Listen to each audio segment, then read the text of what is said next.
Belladonna.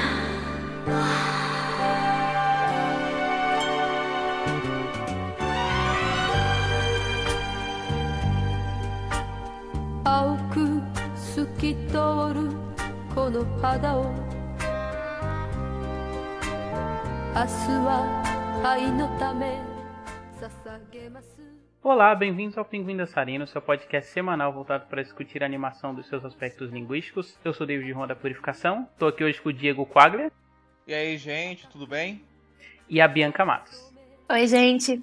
Então, como vocês já viram pelo título, a gente vai estar comentando um pouquinho o filme de 1973, dirigido pelo Eiichi Yamamoto, o Belladonna of Sadness. Mais sobre o filme logo depois da vinheta.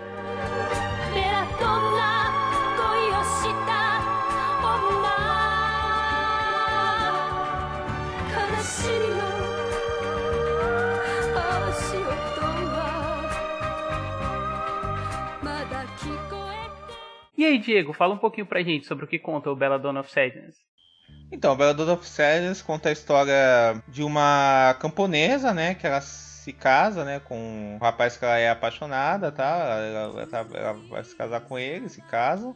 Só que a vida dela, ela se torna um turbilhão de tragédias. Quando ela é estuprada pelo Barão, que é o todo-poderoso da cidade, ela é estuprada por ele, ela é perseguida pelo resto da cidade, e acontece que ela acaba fazendo um pacto com uma espécie de demônio, né?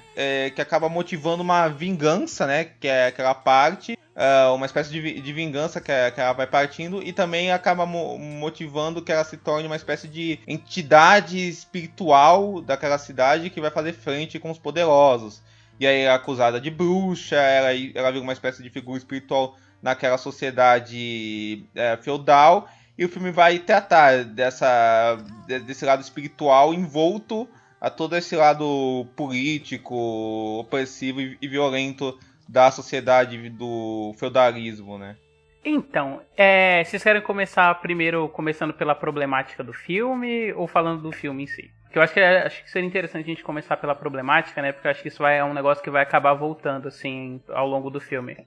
Eu acho que como sou eu a mulher, eu acho que vocês esperam que eu fale da parte problemática. Então eu acho que vou falar um pouquinho, porque realmente me chocou eu não ter noção, assim, do quão problemático quando eu era mais adolescente, e hoje em dia ver, depois de ter estudado um pouquinho sobre feminismo e tudo mais, e da teoria feminista no cinema, você percebe que tem, assim, uma coisa bastante problemática nesse filme, assim, a forma como ele utiliza o estupro de uma forma bem erótica e bem estilizada, eu acho que é incomodativo, e chega ali num ponto que, tipo assim, tinha 21 minutos de filme, eu já tinha visto uns 3 estupros seguidos, assim. Foi uma parada bem surreal pra mim, pegou bem surpresa. E depois ver isso meio que romantizado e tornado uma coisa poética, que transforma ela no quadro da liberdade guiando o povo, eu acho meio de mau tom, sabe?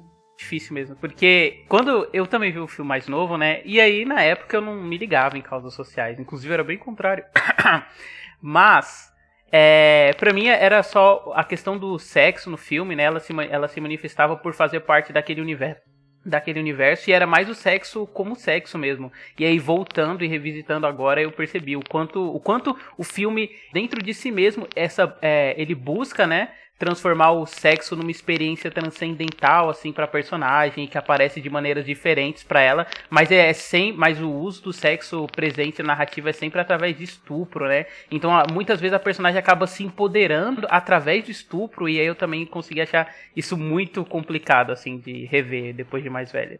Não, assim, eu não vi esse filme antes, eu fui ver esse filme pro podcast mesmo, assim, eu nem conhecia ele. E aí, então não tive essa relação que vocês tiveram de ver ele antes e não perceber isso, e aí perceber isso. Então comigo foi um pouco diferente, assim, eu acho que o que eu percebo do filme é que ele cai em armadilhas que são comuns, né, de tropos, assim, que acabam pegando alguns desses filmes que tratam estupro. Alguns não, né, a maioria, na verdade, né. Como, por exemplo, essa coisa do estupro ser visto como uma certa questão de empoderamento, né? Apesar do filme também falar da violência e tal, mas ele usa isso também, né? Então acaba indo mais por esse lado. Dessa coisa dele erotizar isso também, assim. E uma questão do uso meio exagerado disso, assim. Aí tudo isso eu percebo no filme, eu acho que ele cai nesse lugar que várias obras acabam sofrendo, né? Quando tratam quando tratam dessa questão, né, de estarem meio que reforçando um olhar meio machista, né, sobre a questão, assim, ao meu ver. Não, assim. totalmente. Eu acho que é um problema filosófico em geral do cinema. Porque até a gente tá falando de um filme que é de 78, que querendo ou não pode ter uma desculpa aí pra justificar um pouco essa narrativa. Agora a gente vai ver filmes de 2020, por exemplo, falando do Promising Young Woman, que querendo ou não é um filme de 2020 que tem um subtexto parecido, entendeu? Então é uma coisa que eu acho que é bem intrínseca ao cinema isso. Ah, sem dúvida, né? Principalmente porque eu acho que também, além do caso do filme de ser dos anos 70, é uma produção feita por homens, né? Então acho que, e ainda como falando de sexo, tudo, eles reforçam um olhar objetificador, né? Que faça isso, e numa questão dessa é realmente de mau tom, como você falou. Apesar que eu acho que, ao meu ver, a intenção do meu filme é bem crítica, ao meu ver, assim. Só que eu acho que mesmo a intenção, é o que a gente sempre fala, né? Uma coisa é a intenção, outra coisa é a prática, né? Eu acho que a intenção dele, ao meu ver, ele tem um... Eu vejo que ele quer falar dessa coisa do empoderamento, do desejo feminino, da mulher em si, de uma coisa de classe mesmo, da mulher ser uma representante de classe, e aí pegar pela coisa social e aí se sobressaindo e tal, e criticar o machismo do feudalismo, só que a forma que ele mostra, né, é uma forma que acaba reforçando o machismo na questão, né? Então é uma dessas contradições que acaba acontecendo na arte pelo motivo que você falou, né? Muito. E até porque ele é um filme bem desse período da Revolução Sexual, né? Isso, 1973, isso é era quando a gente tava tendo essa alta, assim. E aí a gente vê que o filme, ele busca muito reivindicar e retrabalhar o sexo de uma maneira muito artística, com certeza, né? Com Só certeza. que aí cai nos problemas que a gente comentou. Sim, sem dúvida. Então, cara, assim, eu vi o filme sem saber de nada e apesar de eu ver esses problemas nele, eu vou dizer que ele foi uma bela surpresa, assim, porque apesar dele ter esses problemas que eu reconheço, e acho que são coisas que tem que se criticar, como filme, assim, eu gostei muito dele, assim, porque eu acho que... Eu gosto muito como ele junta esse olhar que você falou dos anos 70, né, dessa coisa de contracultura. Ele faz uma coisa meio psicodélica, eu acho, assim, muito psicodélica. Parece uma... Sabe aquelas animações dos Beatles, tá ligado? Assim? Sim. Ele é bem um crossover de Yellow Submarine com uma releitura de Joanna Dark, né? É bem específico. É, uma coisa bem ácida, assim, no sentido de ácido mesmo, uma coisa bem viajadona, sabe, assim. Eu achei isso muito legal, eu fiquei imerso nisso. Eu acho legal como ele mistura isso como uma espécie de pintura renascentista, né, os movimentos parados, o personagem que não move os lábios. Eu achei isso muito interessante, sabe? Eu acho que isso deu um aspecto artístico pro filme lindíssimo, sabe? Assim, eu achei isso muito legal. Eu acho que essas questões psicodélicas, essa coisa meio alucinantes e tal, se misturam bem com essa coisa que quer falar do sexo, da raiva, da opressão, do ódio, sabe? Dessa coisa... Dessa gravidade mesmo, sabe assim, desses temas sociais que ele fala, tanto da Revolução Francesa quanto dessa coisa da Joana d'Arc, que você falou, mulheres que vão pra fogueira, essa coisa do sexo enquanto pecado, do erótico, uma coisa meio bem profana mesmo. Isso eu achei muito legal. E essa coisa meio da brutalidade do mundo, sabe? Ele é um filme muito livre. Isso eu achei legal. Tanto é que eu acho muito legal algumas analogias sexuais que ele usa. Por exemplo, o demônio ser um pênis, por exemplo. Assim, isso eu acho muito interessante, sabe? Porque é uma coisa que combina com essa liberdade meio disruptiva do filme, sabe? E aí eu acabei ficando preso por causa disso, por essa beleza que encontra no profano, assim. Então isso me prendeu bastante no filme. Não, total. Até porque, né, um pouquinho de contexto. Esse filme ele faz parte de uma trilogia que envolve o Osamu Tezuka e o Eiichi Yamamoto, né, que é a trilogia Nirama, e ele é o último da trilogia, o que menos tem, é o que não tem, na verdade, envolvimento do Osamu Tezuka. E aí ele é um filme mais livre, assim, de amarra de como a animação era visto, né, e aí a gente leva isso em conta com o contexto da época, revolução sexual, e todos os conflitos sociais que estavam acontecendo, e aí o filme ele encapsula muito disso, né, pra criar um universo sexual de dominação, assim, onde a mulher ela é a representante da da baixa classe, né? E aí é o problema que a gente comentou sobre o olhar machista, né? Porque ela é mulher pura e aí ela é toda animada com tons brancos. Exato, e aí, enquanto você tem isso o pessoal do clero e da classe numas figuras meio demoníacas, assim, de cores escuras, né? E que são infinitas, assim, parecem gigantes, parece que não termina. Eu acho que a nível visual ele é um filme bem rico. Acho que ele consegue te prender bastante com os visuais dele, apesar de ser uma animação mais primitiva, não é uma animação tão fluida e tal. Você sente um pouco de estranheza no início, mas é bonito. Eu acho que resulta muito bem com a temática do filme também. Tirando em algumas partes em que eu realmente acho que ele foi um pouco além e estilizou demais, erotizou demais do que deveria ter erotizado, eu acho que resulta. E eu gosto bastante de algumas analogias que ele fez, alguns simbolismos. Outros eu acho que são mais vagos e não são tão bem construídos, mas a própria ligação que vocês falaram dela ser uma mulher que representa a classe oprimida, aquela questão da liberdade guiando o povo, eu acho que é uma boa metáfora que acaba ficando perdida no filme um pouco pela forma vulgar como ele traz as coisas que ele fala, mas é uma boa analogia. E toda a questão que tem também da ciência com ela, né? Porque no fundo o pacto que ela faz, ela também retira conhecimento dele. Aquele arco de que ela tem que explicar para que cada planta funciona. E tem aí aquela analogia da mulher com a ciência, que querendo ou não, toda mulher que mexia com ciência era vista como uma bruxa. Eu acho muito legal como eles trazem essas problemáticas, mas da concretização eu não gosto. O final se diz, né? Ou tipo o todo, você fala.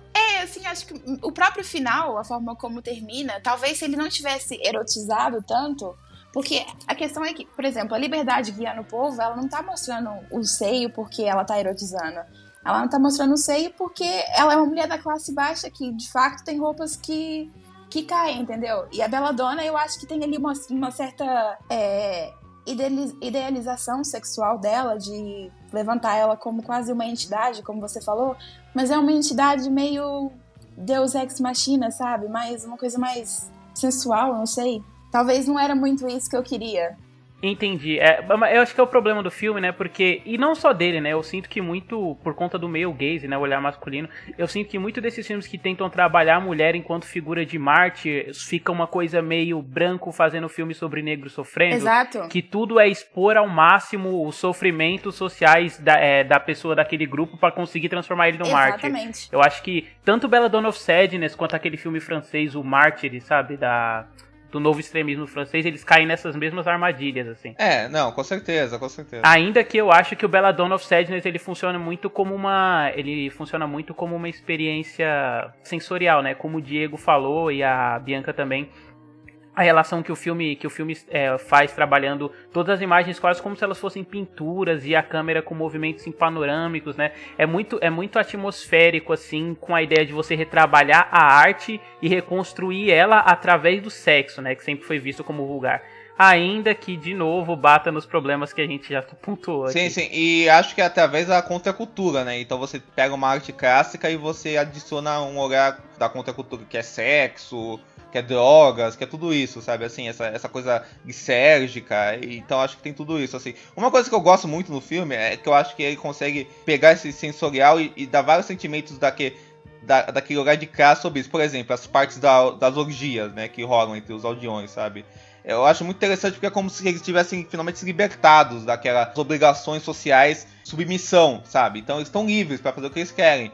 E o jeito que eles respondem a isso é todo mundo transando entre si, sabe assim? Porque é a liberdade máxima, sabe? Que eles atingem, sabe? Isso eu acho muito, muito legal. Eu acho legal como a Belladonna, apesar de tudo que a gente tá falando, ela acaba virando um espírito que causa tudo isso, sabe assim? Uma coisa que... Força da natureza que evoca essa libertação sexual entre todos aqueles caras. Eu acho uma coisa interessante para pensar, que eu acho que esse filme é um reflexo bem da contracultura dos anos 70, e ao meu ver, assim, eu acho que essas questões de machismo e de preconceito que ele tem, eu acho que também acabam estando no filme, isso não é uma desculpa, lógico, mas é uma coisa que eu tava pensando, muito porque eu acho que essa contracultura da época, desses movimentos hippies, esses movimentos de contracultura, esses movimentos amor livre e tal, eles também reforçavam vários preconceitos e machismos e misoginia. e tudo isso, sabe? Então eu acho que ele também é um espelho de uma época também. Isso eu acho. E parando pra pensar, eu acho interessante ele sendo visto assim nesse olhar crítico, como espelho de algo, sabe? Como espelho de um pensamento, sabe? Que tentava atingir uma ruptura, mas também reforçava preconceitos, né? Que é uma coisa que a gente vê, né? Estudando movimentos sociais, que eu acho que essa sofisticação veio mais tarde, assim. Então eu acho isso interessante no filme, além de uma parte dessa parte estilística, eu acho que até acaba fazendo que certos problemas que ele tem, ao meu ver, né, com certeza na minha visão, do meu relacionamento com o filme, sejam mais, como eu vou falar, sejam mais inclusos, sabe, dentro da narrativa, sabe, assim, porque eu acho que o filme tá querendo levar você, eu sempre vejo ele com um foco muito grande, sabe, assim, em como ele lidar com a história da Belladonna. Então ele tá querendo meio que soltar você naqueles sentimentos e tal, assim. E eu acho que o impacto que ele teve, ao meu ver, com isso é bem forte, assim. E eu acho interessante como ele usa muito do recurso sensorial e do sexual para tentar traçar uma espécie de visão universal, assim, da evolução da história, sobre a perspectiva de que a história vem da mulher, ela tá muito relacionada à mulher, né? Revolução Francesa, tal, né? Com certeza. Não só a Revolução Francesa, mas, por exemplo, tem aquela cena que ela transa, né, com o diabo, e é uma coisa que remete muito a Eva pecando diretamente, e aí depois disso você tem todo um videoclipe estilizado, a lá Yellow Submarine, que você mostra toda a evolução da cultura ocidental, né, e tudo se originou através daquele pecado que foi a transa com o diabo. Com certeza. Então acho que é muito filme tentando usar da experiência sensorial para construir uma narrativa meio que essencialista, assim, da mulher como ser onipresente, né? Inclusive, as pessoas reclamam muito da cena com o diabo, e pra mim é a melhor cena de ato sexual da Belladonna no filme. Eu gosto muito. Porque pra mim aquilo ali é uma cena consensual, ela tá fazendo um pacto com ele, por muito que, ela esteja numa posição de manipulação em relação a ele. E depois, pra mim, traz essa analogia que você falou justamente da mulher enquanto ser na Bíblia, que a mulher na Bíblia, basicamente, ela sempre representa ou puro ou profano. E eu gosto muito dessa representação que tem. E depois mostrar ali quase que meio que a história da humanidade. Me lembrou um pouco até aquela marcha que tem ao som de bolero no Allegro non troppo. Não sei se vocês já viram. Sim. Me lembrou até um pouquinho esse pedaço do filme, porque parece que no fundo, passar a humanidade, assim, sobre a perspectiva dos atos das mulheres. E eu gosto muito disso também. Eu concordo totalmente com você.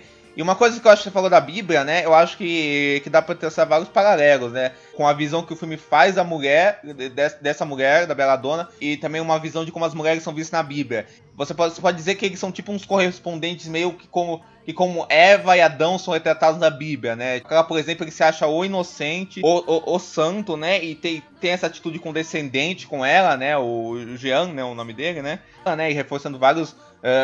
uma coisa bem machista da época, apesar dele gostar muito dela, mas não saber como expor isso, né? Por causa muito da época, tal, e do que ele tem projetado nele, então ele não sabe lidar com a situação. E é muito essa coisa da Eva, né? Porque, tipo, a Eva que pega a maçã é a Eva que é julgada, né? Então ela que é julgada, ela que é a bruxa, ela que sempre tá errada. Ela que sempre tá fazendo alguma coisa errada, né? Ela é sempre uma martírio, né? Ela que sempre perde espaço, né? Em relação aos outros. Isso, exatamente. Tanto que tem, logo no começo, depois que ela é violentada, a relação do Jam é uma outra reação violenta, porque ele não sabe lidar com a figura feminina que não seja de outro jeito, né? Ele vai lá e estrangula ela. Exatamente, né? O filme tá comentando muito nessa coisa os homens da época, o jeito que os homens da época agiam, né? Então é o barão que só vê a mulher, ele só vê a esposa como um utensílio, né? A outra mulher ele só vê como um objeto que ele pode usar. Tem o Jean que tem uma imagem da nova esposa dele como uma pura, não sei o que. E ele culpa ela pelo estupro, mesmo que ele não queira admitir isso, né? Tanto é que ele estrangula ela, né?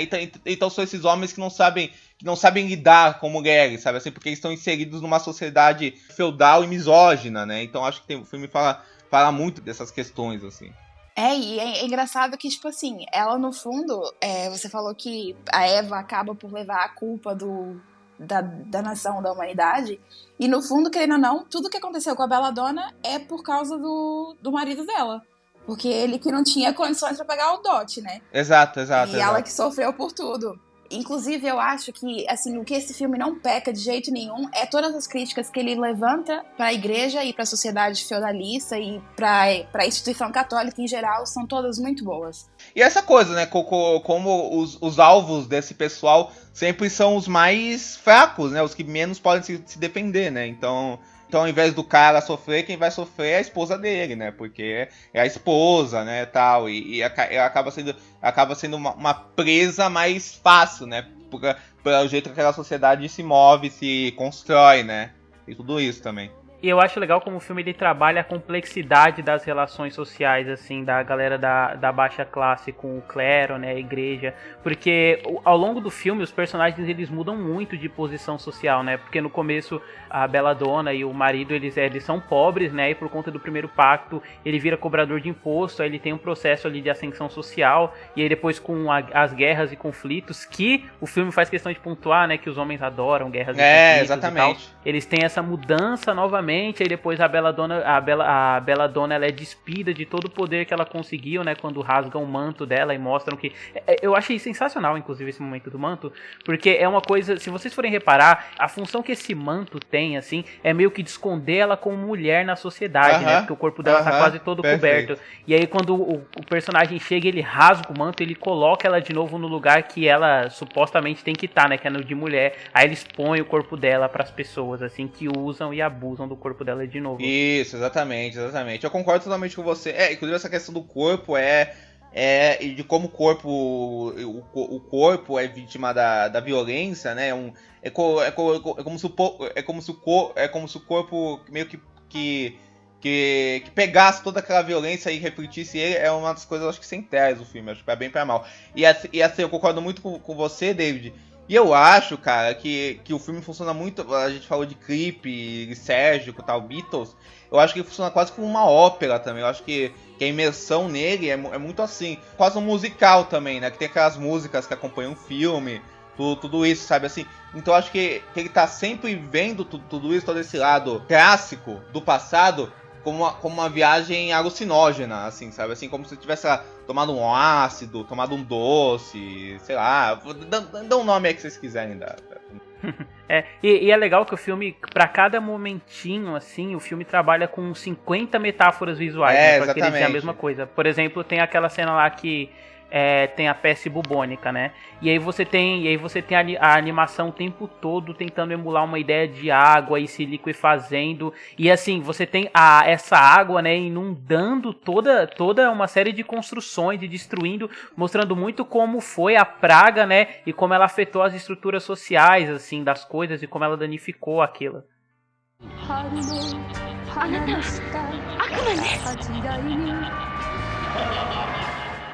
A gente comentou como a animação ela tem esse aspecto meio vitral, né, de igreja, um negócio mais de arte clássica, mas eu gosto muito como o filme ele consegue resolver qualquer design assim com pouquíssimas linhas, né? Tipo, a maioria das imagens que a gente vê é muito uso de branco com algumas linhas que vão se transformando, né? Ou às vezes a câmera vai só correndo pelo quadro enquanto ele se transforma para ilustrar uma ideia, tipo, quando mostra que a Belladonna se tornou uma pessoa influente, né? E as mulheres a temiam. Aí a câmera vai correndo e aí vai surgindo o desenho do rosto dela sobre o corpo das outras mulheres, assim, mostrando que ela é uma coisa maior, assim, ainda que no mesmo grupo em que as mulheres estão inseridas. Eu gosto muito também da cena que ela é queimada. Eu acho muito bonita a animação, aquilo subindo assim, como se fosse uma cobrinha vermelha. Eu acho muito bonito. Eu acho que esse filme ele tem uma coisa meio infernal, né? Uma coisa meio...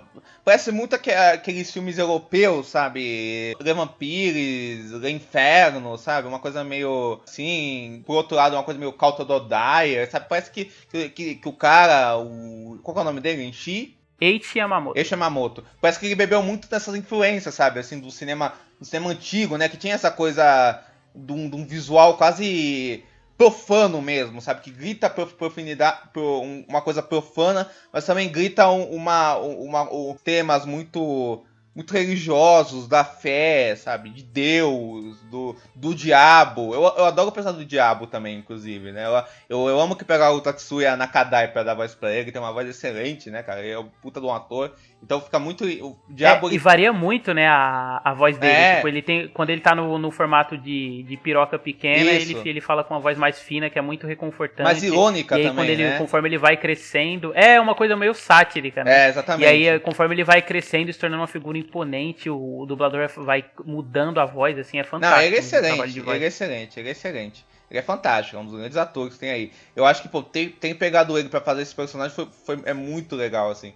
E realmente, eu acho que o filme tá falando desses temas, sabe? E ele consegue inserir esses temas de maneira que funciona tanto narrativamente, né? Que tá lá inserida narrativamente na questão, e visualmente, né? Pegando essa coisa de quadros, de pinturas, de filmes, de música, né? De sensações vitais lisérgicas, né? Eu acho que isso torna uma mistura num caldeirão que fica muito louca, assim, vendo o filme. Eu acho que ele também tem uma influência muito grande, assim, da própria arte japonesa, porque eu não sei se vocês conhecem, tem um artista japonês que ele faz, assim, umas pinturas que são, tipo, de uma mulher com uma caveira, umas coisas assim. Ele até morreu o ano passado, só que eu esqueci o nome dele agora.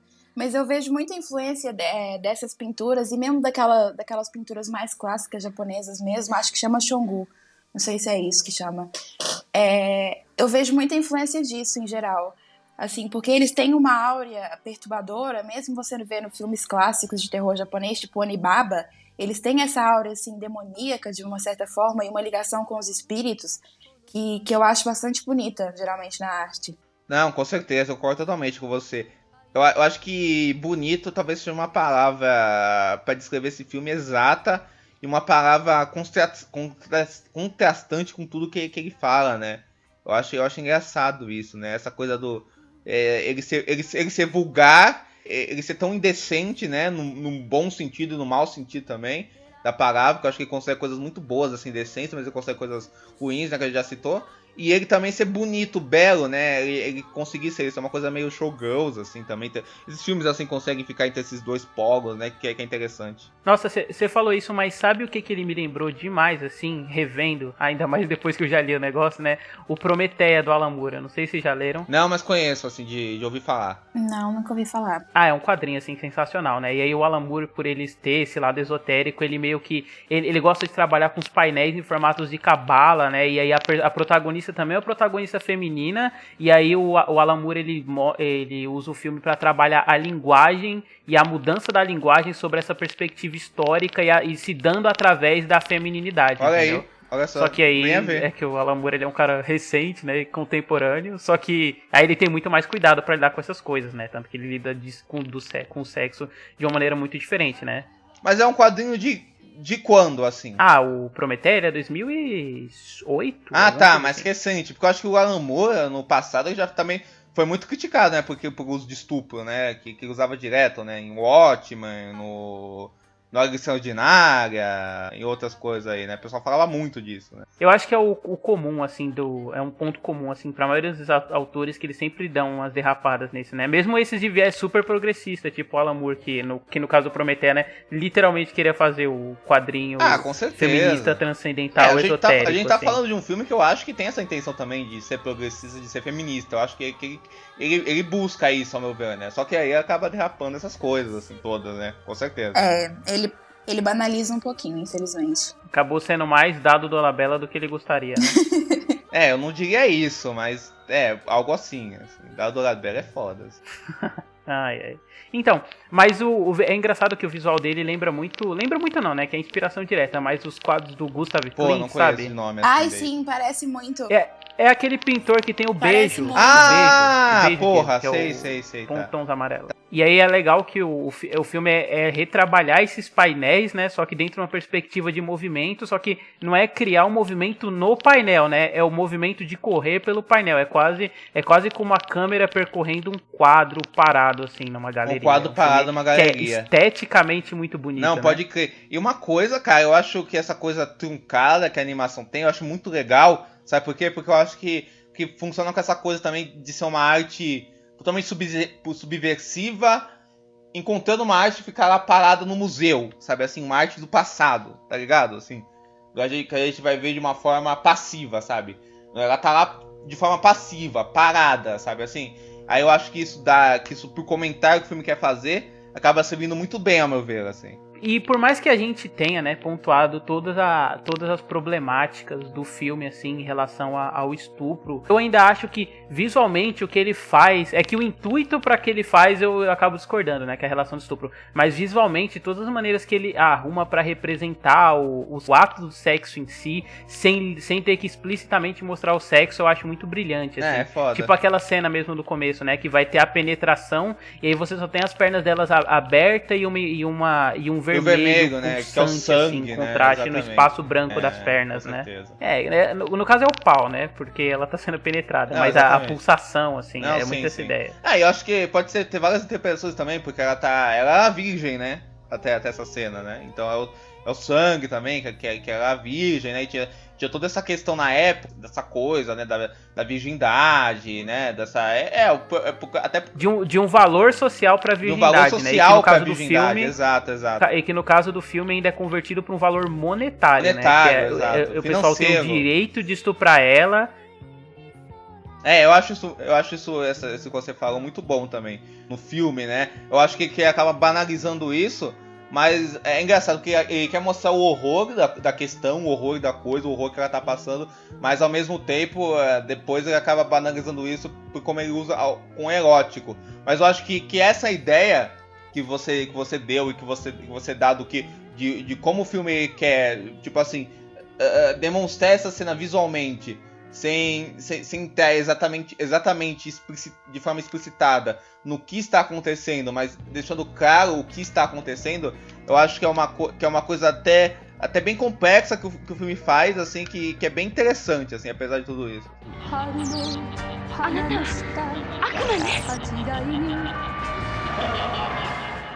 Então é isso, né, gente? Considerações finais e nota.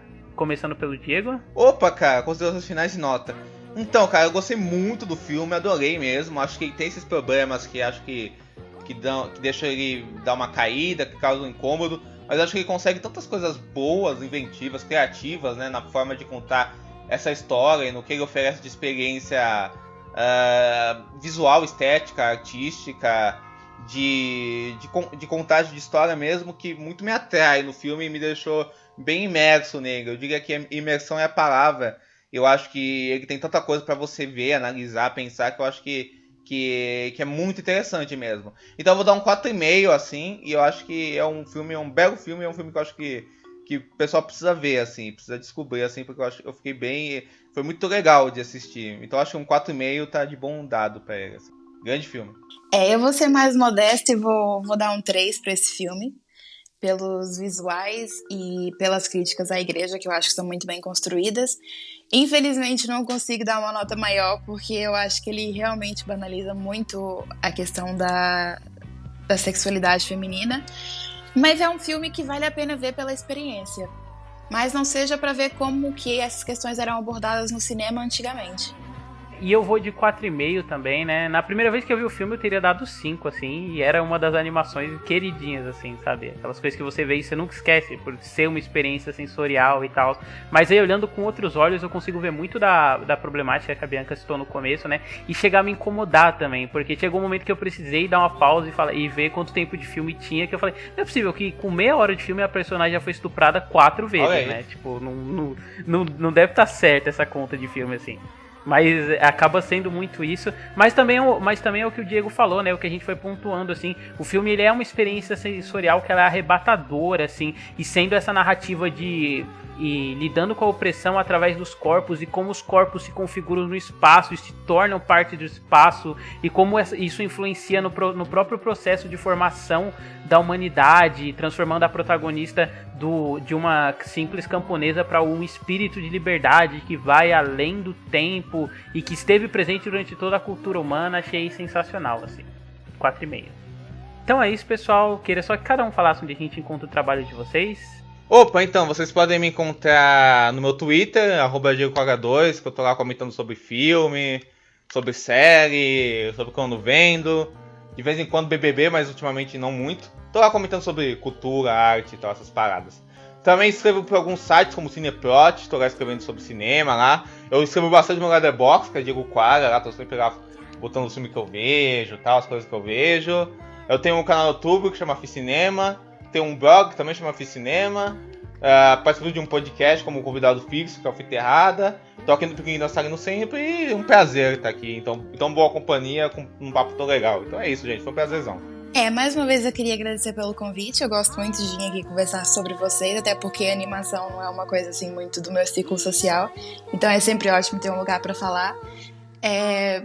Para me encontrar nas redes sociais é procurar pelo meu nome, que é Bianca Matos, com 2 T's. E é isso, muito obrigada pelo convite. Então é isso, pessoal. Até semana que vem com o próximo episódio. Falou!